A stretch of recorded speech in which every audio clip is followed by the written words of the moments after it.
হাদিকে গুলিবিদ্ধের প্রতিবাদে বেলকুচিতে বিএনপির বিক্ষোভ মিছিল।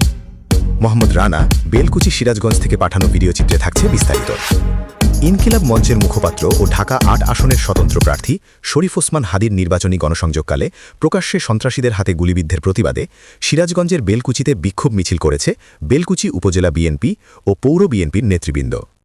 শনিবার ১৩ ডিসেম্বর দুপুরে বিএনপির কেন্দ্র ঘোষিত কর্মসূচির অংশ হিসেবে প্রতিবাদ মিছিলটি মুকুন্দগাতি কড়িতলা মোড় থেকে শুরু হয়ে উপজেলার বিভিন্ন সড়ক প্রদক্ষিণ শেষে চালা বাসস্ট্যান্ডে পথসভা হয়। এ সময় বক্তব্য রাখেন বেলকুচি উপজেলা বিএনপির সাবেক সাধারণ সম্পাদক আব্দুর রাজ্জাক মণ্ডল, সাবেক সদস্য সচিব বনি আমিন ও পৌর বিএনপির সাবেক আহ্বায়ক আলতাফ হোসেন প্রমুখ। পথসভায় বক্তারা বলেন, নির্বাচনকালীন নিরাপত্তা পরিস্থিতিকে মারাত্মকভাবে প্রশ্নবিদ্ধ করেছে ও নির্বাচন বানচালের চেষ্টা করছেন। বক্তারা আরও বলেন, দ্রুত সময়ের মধ্যে হামলাকারীদের গ্রেপ্তার করে আইনের আওতায় এনে উপযুক্ত শাস্তি ফাঁসির দাবি জানান।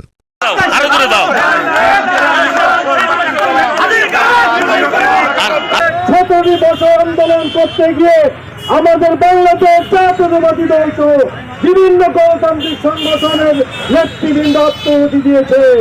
প্রিয় ভাই আমার, অন্তর্বর্তীকালীন সরকার অধিষ্ঠিত হওয়ার পরে সেই ১৭ বছরে যারা এদেশে হায়নার মতো জনগণের ঘরের উপর চেপে বসেছিল, তার দোসররা আজকে অন্তর্বর্তী সরকারের সময় যখন নির্বাচনের তফসিল ঘোষণা হয়েছে, ঠিক তারপর মুহূর্তেই একটি প্রার্থীকে গুলি করে হত্যার উদ্দেশ্যে গুলি করে এই নির্বাচনকে তারা ব্যাহত করতে চায়।